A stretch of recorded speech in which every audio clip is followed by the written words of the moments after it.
Elizabeth, my actual daughter, plays Santa's daughter. But you can't script this. So nice to meet you guys. Just kind of to kick things off, Tim, when you first signed on for the Santa Claus, back in '94, did you ever imagine that you would get to play, the same character in the 2020s alongside, your real daughter? Wow, that's a loaded question. And no.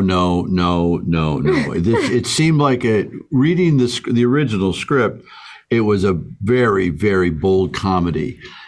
Disney, in all their wisdom, toned it down a bit. It was a little racier up front, meaning that it was, I think the original script, I actually hurt Santa on the roof. Let's put it that way. And I thought it was real funny. And he goes, they didn't want to start a movie hurting Santa Claus. So it turned into a soft movie.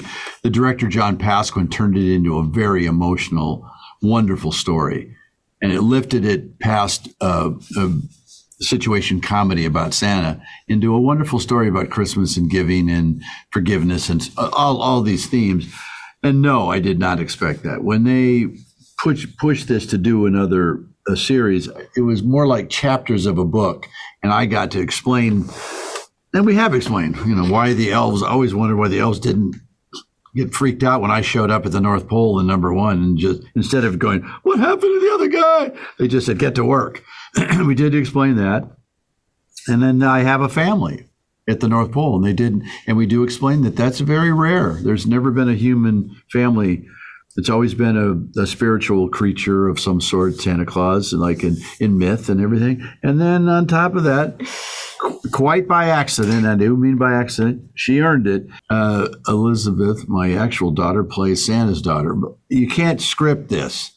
And I said it's long story short, this is not what her mom and I wanted her to do this. She's a great student. This business takes up a lot of time. Anyway, she earned it. We love it. And she's very good at it. So I'm going to give her credit for that. And now get to school. Well, coming off of season 1, the family, kind of apart from Scott, had some really great experiences in the real world. So Elizabeth, I'm curious if you think, Sandra might have any disappointment about being back in the North Pole, or, do you think this is where she wants to be? I think for Sandra, she really enjoyed it at the North Pole, and she didn't really want to leave. She was like, this is where I belong. This is my home. But Cal, on the other hand, was like, yeah, get me out of here. Like, I want to go to the real world. Like, I want to experience all these things. But I think Sandra was like, yeah, I don't know. I think I'm good with staying here.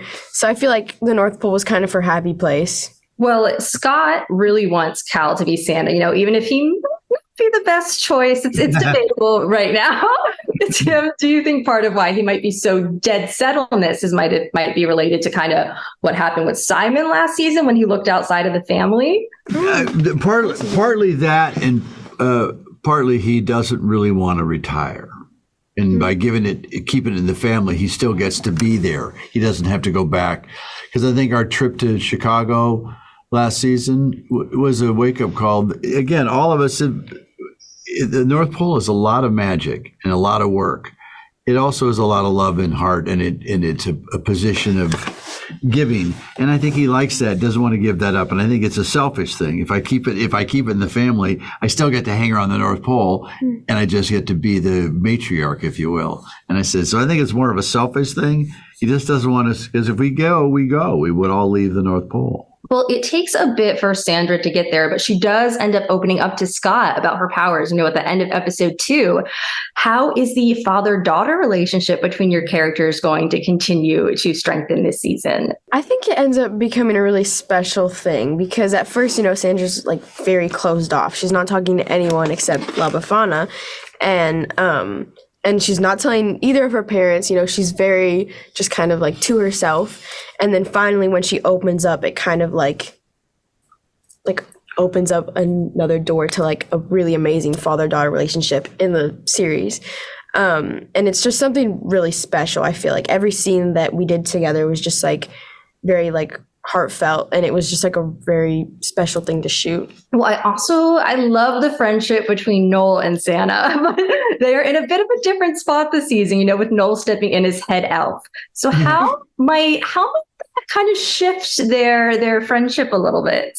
I think it really tells Noel that his relationship with his partner is probably more important. He actually has to define that his obsession with his friendship with Santa is fun, but where his strength comes from is his partner. And when she leaves, it really illuminates his weakness and his strengths come from that relationship. So it looks like it is about time for me to wrap, but thank you guys so much for chatting with me about the season. So, well, thanks for asking much. us questions. Of course. Thank you guys.